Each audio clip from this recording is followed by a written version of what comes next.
And then after those is Drop Zone from Any Snag, Mr. Mafia, and finally Bob Lewis. So racing around the top bend, it's Blurred Lines from Anna Rowe, with Distant Sound in the sheepskin cheek pieces now going off into a share of second. Spirit of Chartwell's close up on the outside of Storm Alert. Newton Martini follows the leaders into the home straight in front of Rainbow Haze, who's towards the inside, as Blurred Lines touch down in front at the first in the straight. Bob Lewis remains the back marker as they quickly come on to flight number 5. Blurred Lines and James Cowley from Distant Sound, Anna Rose, Spirit of Chartwell, Storm Alert, Rainbow Haze. Newton Martini and Inox Park in the black and yellow quarters on the heels of the leaders is going pretty strongly. So Vinny's in the mid division, so too is Monty's Revenge. Ictiview is just off those as the leaders jump flight number 6. Blurred Lines, Distant Sound joining issue. Anna Rowe touching down in third with Storm Alert on his inside. And then Inox Park now in 5th position from Newton Martini, Spirit of Chartwell, Rainbow Haze and So Vinny. Monty's Revenge, Ictiview, Drop Zone, Any Snag follow. And then it's Mr. Mafia and still last of the 15 who are tightly grouped, Bob Lewis. Less than a circuit to go, 6 more to jump. And Blurred Lines continues to lead, but Distant Sound is now upsides. Anna Rowe races close up to the front pair. Spirit of Chartwell goes into the city bend a close 4th with Storm Alert on the inside of Inox Park. They make up the first half dozen. Newton Martini and Rainbow Haze follow in front of So Vinny. Then it's Monty's Revenge, followed down the far side by Ictiview. And behind Ictiview, as they level off down the back, is Drop Zone, Any Snag, and then Mr. Mafia, and finally Bob Lewis. So they're heading towards flight number 7. Distant Sound and Alan Johns now upsides Blurred Lines and jumping on at the 7th. Anna Rowe remains close up. Inox Park continues to travel very powerfully. Storm Alert up the inside. Spirit of Chartwell still going wide as they run towards the 5th from home. The middle flight in the back straight with Distant Sound and Blurred Lines just in front of Inox Park. Storm Alert, Spirit of Chartwell, Anna Rowe still in the leading line as they jump 5 out. And it was Distant Sound and Blurred Lines who landed in unison, but Blurred Lines is getting a reminder or two. Anna Rowe remains close up along with Storm Alert. Inox Park in behind Distant Sound, Spirit of Chartwell, Ictiview making some progress. Mr. Mafia also picking up ground as they jump the last in the back straight. Ictiview blundered badly. The jockey's lost one of his irons. He's trying to get it back as the leaders go towards the end of the back straight. Distant Sound, Blurred Lines, Anna Rose, Spirit of Chartwell. Inox Park still travelling. Then Storm Alert, Newton Martini, Mr. Mafia continues to improve. Stan Shepherd's got both of his irons back on Ictiview, still making ground around the outside as they prepare to make the swing back towards home.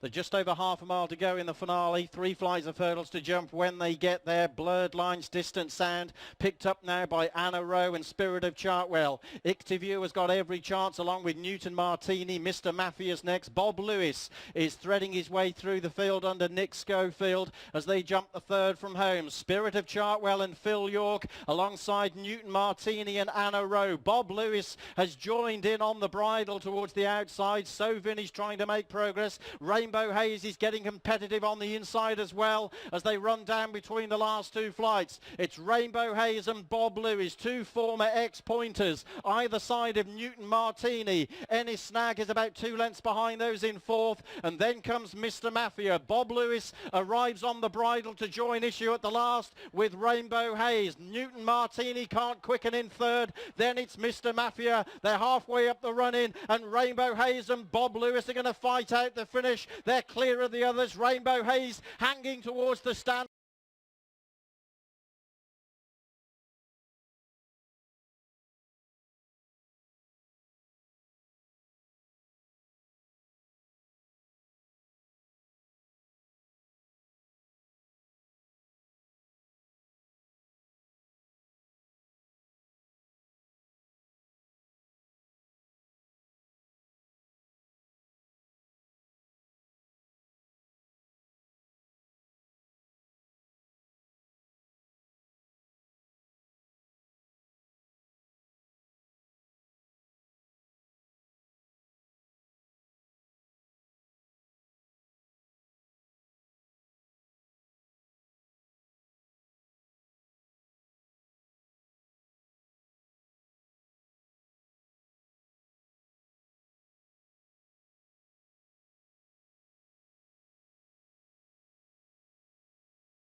surprised me a little bit to see him as the second favourite, to be honest. He's had a little bit of a break, a couple of months off, nearly 3 months off, and his earlier season form was at a time when the yard were probably not quite firing on all cylinders. So maybe you can expect him to get back to the kind of form that he was in at the sort of this time last year and midsummer last year, when he was proving fairly solid and steadily progressive, in fact.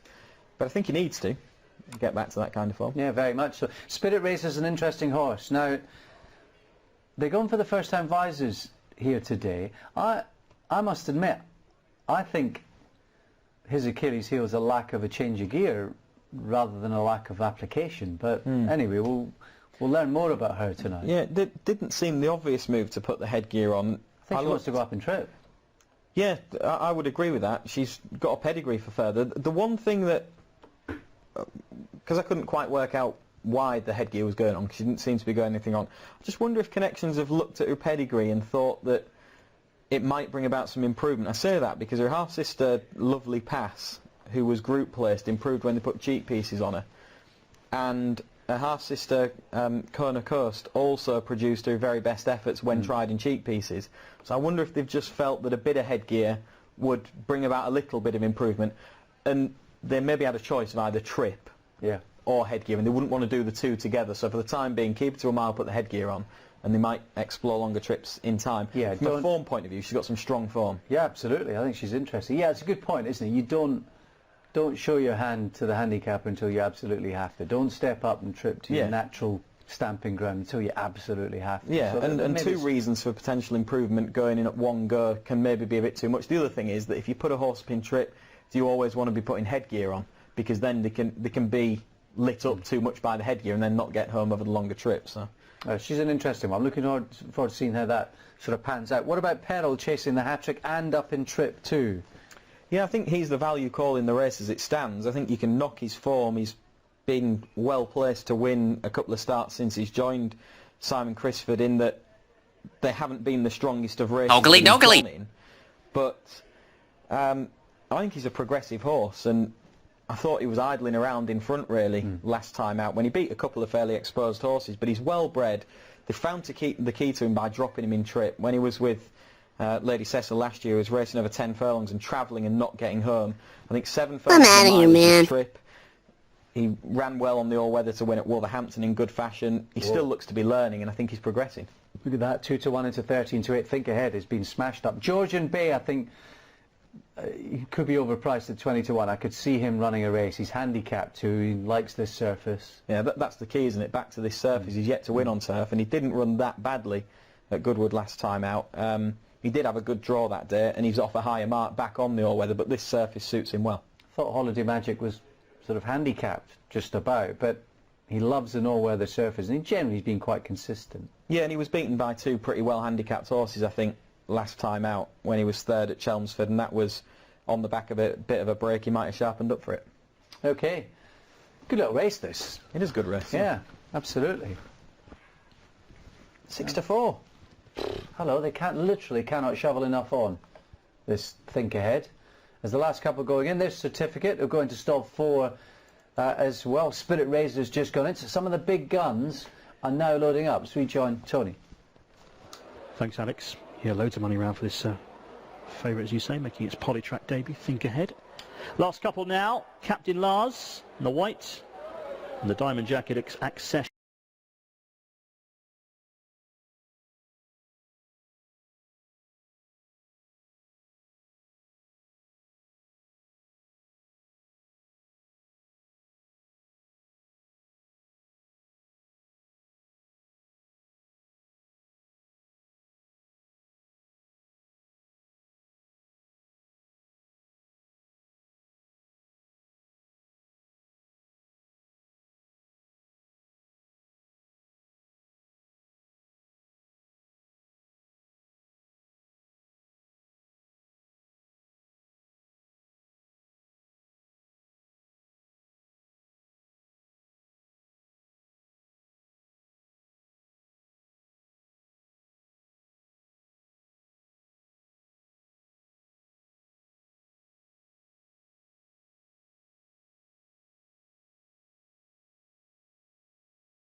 Coombe, because he's still relatively unexposed at staying trips, and he does travel quite well. He's got a little bit of a turn of foot, which in a race like this, round this track, could be quite dangerous. Yeah, he didn't seem to see his race out that well last time out here, but that was in a real end-to-end gallop, quite a brutal sort of race. They went a real gallop. Spicefair, the winner there, is in the field again today, but was seemingly helped by being dropped right out the back. And I think the first Spencer on for the first time that day. I was up there at Haydock really that day. patient ride. The first 3 home were all dropped out in that race, came from a long way back. Castle Coombe was closer up, and I think that's the angle with him really, that he's a horse who does stay fairly well, but he does have maybe a little bit of a change of gear, and it's pretty rare in all-weather staying races for them to be a thorough test of stamina. And I think you can get those horses that are able to switch off and travel and then quicken a little bit, can be a potent force in all-weather staying races. And if Castlecombe got back to the previously progressive form, then I think he would definitely have a major chance. On a slower surface than normal, I didn't think Katie Gale would be good enough or fast enough to win this, but if the surface has been riding slower, positive tactics, is it possible she might run above herself? Yeah, I think she'll be fairly well positioned. Mick Appleby's horses are in good form. That was a first win on turf for her last time out around Musselburgh, which that's a speedy-ish track. I know it was a 2-mile race, but so is this. The fact that the surface is riding a little bit slow will probably help her. She's got a lot of form around Southwell. She's a winner here as well.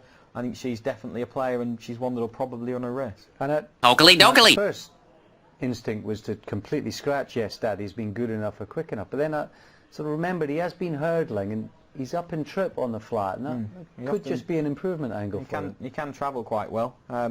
Sabarido's been freshened up, could be well positioned. I think the fact that he's been freshened up could just see him I'm out of here, man. back to some sort of form, because he's run a couple of good races fresh and maybe just had enough when he disappointed when he was last seen.